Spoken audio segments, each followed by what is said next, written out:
So welcome to the session. Hopefully, our last session on this book. No, not hopefully. I think definitely, if we are accompanied by divine blessings, this will be our last session on this book. So we were looking at the ages, the yugas, and we had seen how Master. Just look at the slide. Master had shown that there are some astronomical movements which are causing the yuga, you know, Kali Yuga, then Dwapar, then Treta, then Satyug, and so on.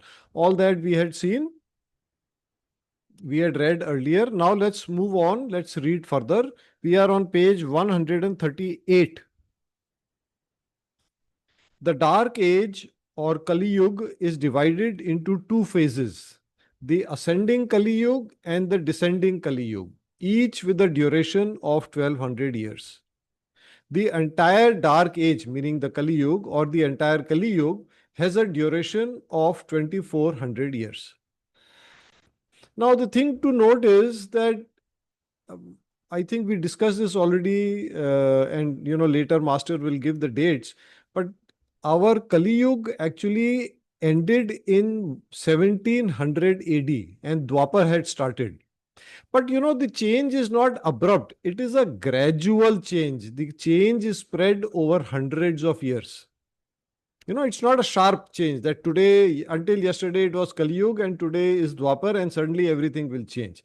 It doesn't happen like that. The change is gradual because it is related to the astronomical movement of the solar system, of the sun and the earth around it, going around the twin star of the sun. So it's a slow change. Now it takes hundreds of years for the effects to manifest completely. Effect from Kali Yuga changing to Dwapar. So we are at the moment also, although it is 325 years since Dwapar had started, but we are not completely out of the influence of Kali Yuga. Right? Although, we had discussed this the last time also, you can see some parts of the influence because, so much of spirituality has come, so much of energy healing is now there all over the world. So these are some of the signs, of Kali Yuga being phased out and Dwapar Yuga coming in. Okay, let's read forward. The way to overcome the influence of the Kali Yuga or the Dark Age is to encourage the entire population to do yogic meditation or the meditation on twin hearts. If this is done, the impact of the Kali Yuga or Dark Age will be substantially minimized. Now, this becomes our mission because our teacher is telling us that this is what needs to be done. So, that is the mission for all of us who are pranic healers. If you remember the last three instructions given by Master, if you don't remember them, just Google them. Yeah. So, that is our job, that is our mission. We need to at least teach twin heart meditation. And by the way, our society, the Pranic Healers Society of Jaipur, we are already doing Twin Hearts through a volunteer every Friday. And may I request if more of you are ready to volunteer because it now happens online. So if you can guide or lead people in Twin Heart meditation in your language, it can be English, it can be Hindi, or if you are from some other language, we will be happy to host it and promote it. Yeah, so please keep that in mind. Okay, let's read further. So now Master is explaining how or why the meditation on twin hearts is good for Kali Yuga. The meditation on twin hearts activates the heart chakra and the crown chakra. The activation of the crown chakra increases the degree of spiritual oneness. Kali Yuga has an effect only on people who are not spiritually developed or whose crown chakras are not significantly active. Now, this is a very important point. A yogi in a state of spiritual oneness is not substantially affected by the farther distance from the center of the galaxy, which is what causes the Kali Yuga. Yeah. So that is why Master says we must have everybody practice the meditation on twin hearts because their heart chakra will become bigger, crown will become bigger. You see, crown cannot become bigger unless the heart is bigger. So heart will become bigger, crown will become bigger. then the effect of Kali Yuga will be substantially reduced. Yeah. And if, for example, the entire planet, everybody is practicing twin heart meditation on a regular basis, there is no Kali Yuga. We are already in the golden age then. Yeah. So that's the importance of so Master had this mission. He used to call it the planetary peace movement, and he used to have these twin heart CDs distributed free of charge. Anybody who said yes, I will do this meditation could be given the CD, and it was also taught in schools and so on. So, even in the Kali Yuga, you will recall that there were still spiritual schools. There were saints, there were spiritual gurus, spiritual teachers, all through Kali Yuga. If you go through history, you will see. I mean, many of the avatars have come during the Kali Yuga. So, although spirituality was not popular, and it has become, now you can see in the last 100, 200 years, there is an increase in the interest in spirituality. But still, you had saints, gurus, and so on, because there were people with the large crown chakras. To them, the effect of, Kali Yuga was not there. It was minimal. Okay, now further, I won't read every line. Let's just quickly discuss a summary, and I'll just put up a slide also, so you can, that can be the background. So now Master talks about the zodiac signs. So he has also related these astronomical movements and the ages to the zodiac signs. You know, so like for example, these are the all the 8 yugas, periods. And then in this you can see this diagram is given in the book. It's on page 133. So there Master has mapped. So these the zodiac signs, every I think 2000 years the influence of the zodiac sign changes. And the zodiac is actually a constellation, and with I think 12, I actually honestly don't know, but I think maybe there are 12 stars, and at different times the star which is closer to us, because of the movement of all these astronomical bodies, that changes, and we come under that influence.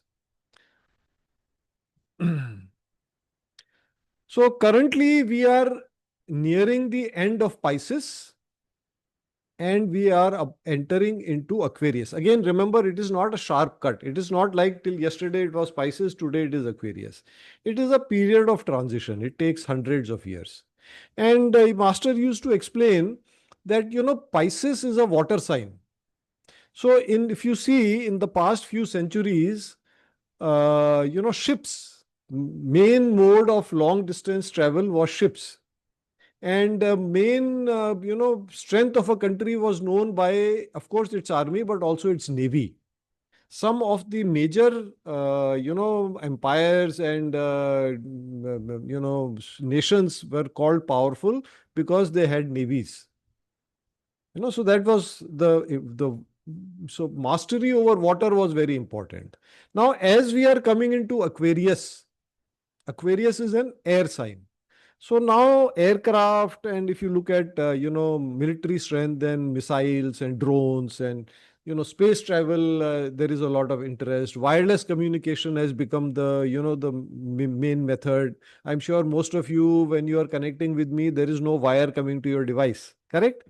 And also, that is why Master used to explain, now energy healing methods will become more popular, because we are transiting from water into the air sign, Aquarius.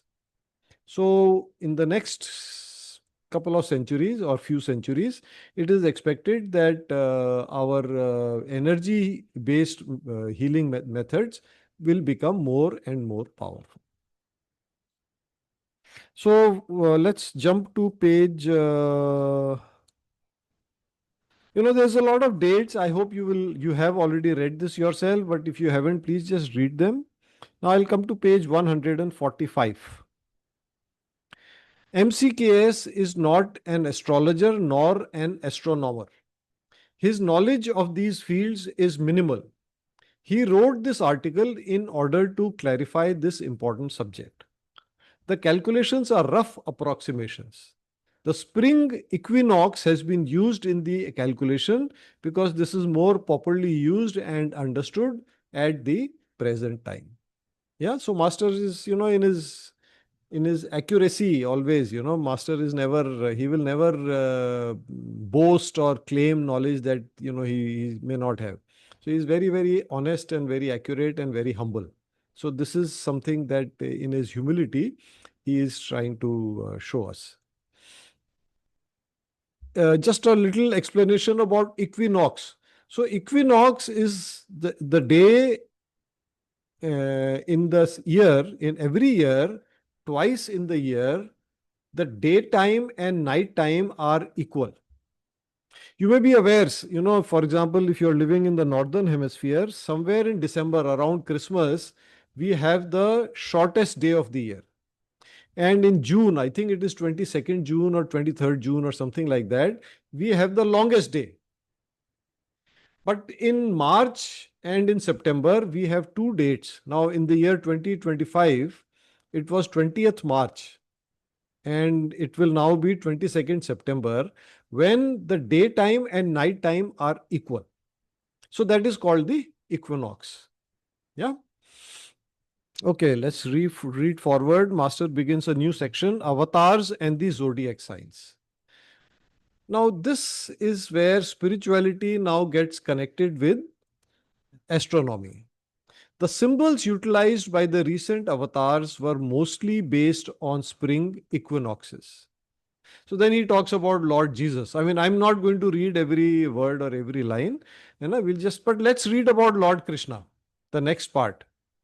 So here now, Master, for each period, will talk about who the avatar was, what were the symbols associated with that avatar, and maybe some of the teachings associated with that avatar, and will explain it in the context of the zodiac sign.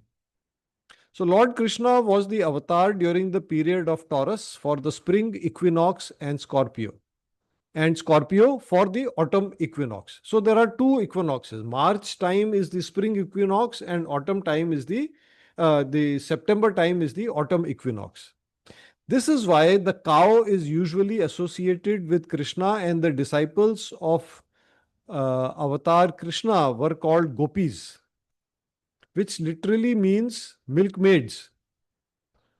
So association with cows. So if you look, let's just keep these symbols in front of us. This is symbolical and is not to be taken literally. So what is not to be taken literally? Gopis, which means milkmaids. So the disciples were not necessarily milkmaids. This is not to be taken literally. When Raja Parikshit was questioning, so this is an episode in the Mahabharata. When Raja Parikshit was questioning the character of Lord Krishna, the answer given was that even though he is in capital meaning Lord Krishna, had many wives and gopis, he never lost a single drop of his semen when having sex.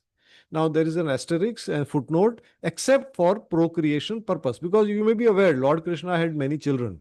The entire Yadava clan is supposed to be the descendants of Lord Krishna. Lord Krishna was the avatar during the period of Taurus and Scorpio. He symbolizes the mastery of sexual energy, transforming sexual energy into spiritual energy to achieve oneness with God or achieving God realization. The word brahmacharya, which is literally understood as sexual celibacy means not practicing sex, has a higher meaning. Acharya means one who practices. Brahman means God. Brahma Acharya means one who practices union with God by transforming sexual energy into spiritual energy. Now, Master Choa is a rare guru who talks about, discusses, explains, teaches about sex and sex energy in a very rational and logical manner. Or I would say even in a scientific manner. Now, although normally brahmacharya is taken to mean celibacy, especially in the Indian system, to practice brahmacharya means to abstain from sex altogether. But now Master has given us more advanced techniques. Super brain yoga, for example, transmutation of sex energy, which is taught in the soul class, which is taught in the pranic psychotherapy class, which is taught in arhatic yoga, which are direct methods to convert sex energy into soul energy, or to use sex energy for taking it to the upper chakras. Energy from the sex chakra going to the upper chakras. So what that means, this is very significant, because what that means is that spiritual progress and sexual activity can go together. So now spiritual path becomes open even to people in Grihastha ashram. You understand Grihastha ashram, Indian term meaning family life, being married and having children and so on. And actually, I would suggest to you in this context, do read Master's book, The Inner Secrets of Hinduism Revealed. There he has explained this in a lot of detail. And I think even in which is the other book, I think in almost all his books, he has explained these things in great detail. Spiritual Essence of Man, for example. There he has actually talked about spiritual sex or divine sex, I think. And in spiritual contexts, often water is used to symbolize sex energy. Many times it is also used to symbolize emotional energy. Yeah. So sometimes you will come across references to the saint who walks on water. Now, it's not to be taken literally. It is not physically perhaps possible that you can walk on water. But what it means is this saint is in control of his sex energy, or it can be saint who's in control of his emotions and desires. Okay. All right. In the next paragraph, Master talks about Lord Rama. And, I'm not going to read this, but, do read this. Very interesting. The significance of Lord Rama. Lord Rama is one of the incarnations of Lord Mahaguruji Meling, who is our Mahaguruji, our Guru's Guru. So he has taken many incarnations. I'm saying he, but of course the soul has no gender. Lord Mahaguruji Meling has taken many incarnations that Master has revealed in his books. One of them was in ancient Egypt. He was a high priest, Nefertium. Then as Lord Padmasambhava in the Tibetan area. And in India, he took birth as Lord Rama. Yeah. Okay, let's skip a little bit and come to the last line of this section on page 150. By correlating the different symbols depicting the avatars, we can correlate what zodiac age they were incarnated. Okay. Now another section begins, God realization and the golden age. The zenith means the highest point of the golden age meaning Satyuga, will be reached in about 12499. Let's round it off, 12500 AD. So which is about 10,475 years from now. Okay.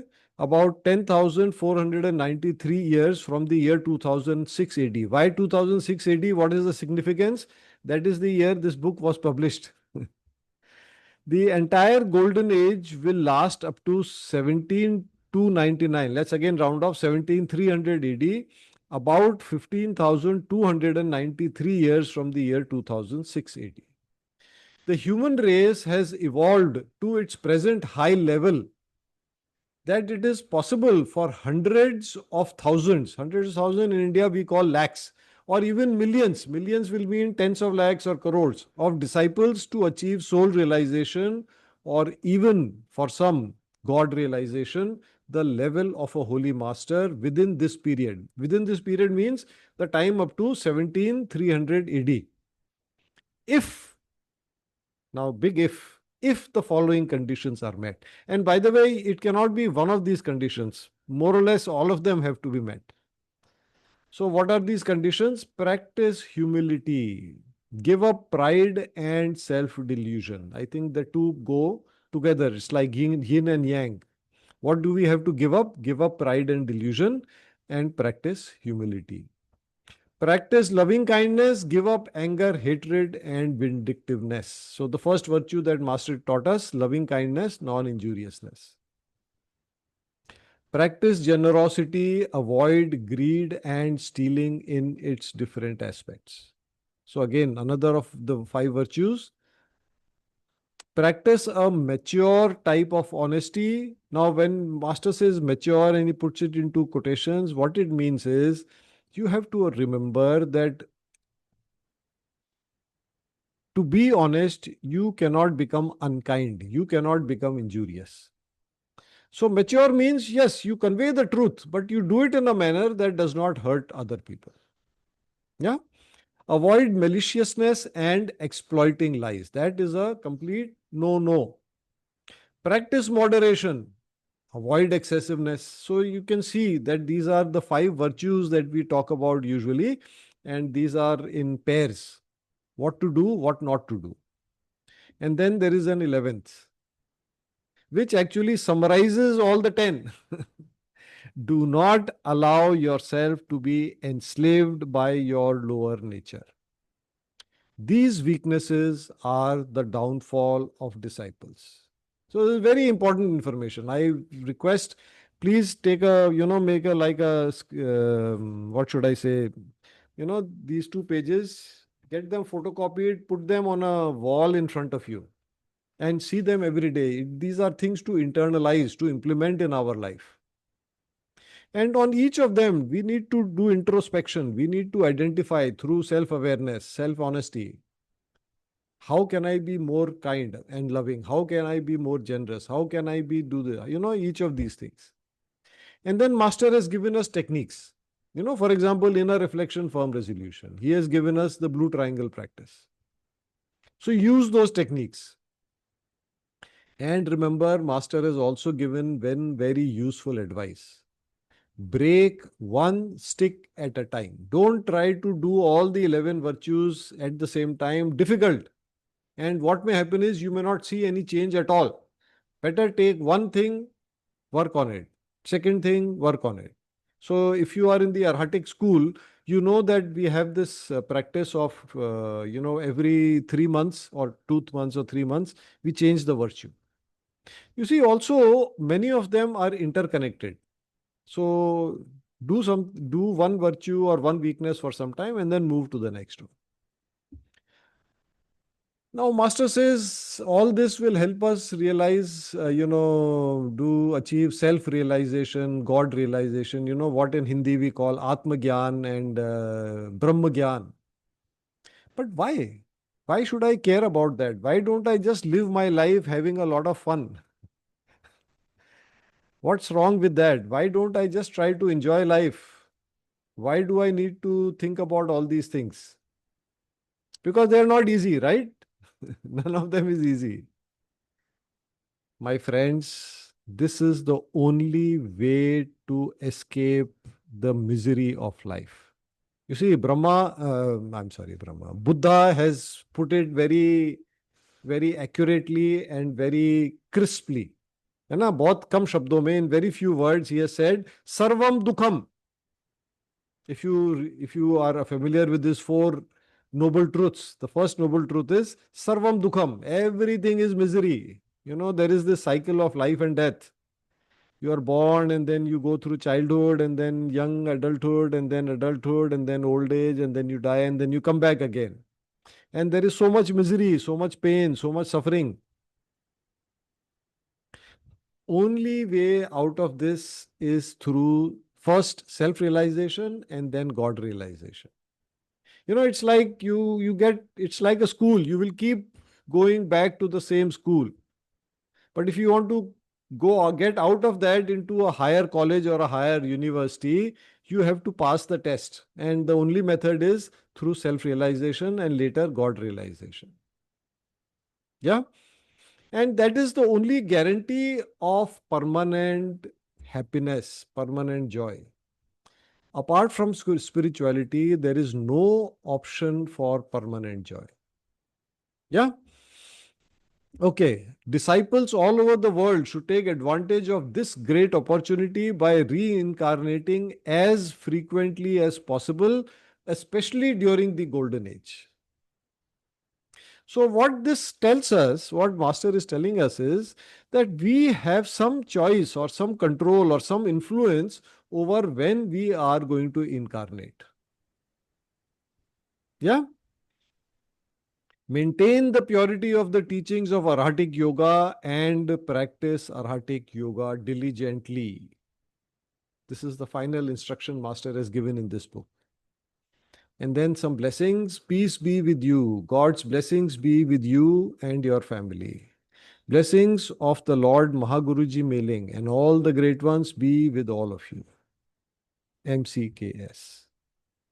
So, we come to the end of this book, Priceless Teachings. I hope you can see how important and valuable these teachings are. I mean, personally, it has been, I have read this book from beginning to end many times. But every time I do this, I am still, there is so much new that I learn and so much more that I understand. So I thank all of you for this journey, for being with me on this journey. And my request is that these priceless teachings, this infinite wisdom, we must commit to spreading. And for that, it's important that first we ourselves understand and internalize it. We encourage other people to read it, discuss it with them, help them understand more deeply and completely. And you remember, we read in the first chapter of this book, just reading this book can lead to illumination or self realization. Yeah.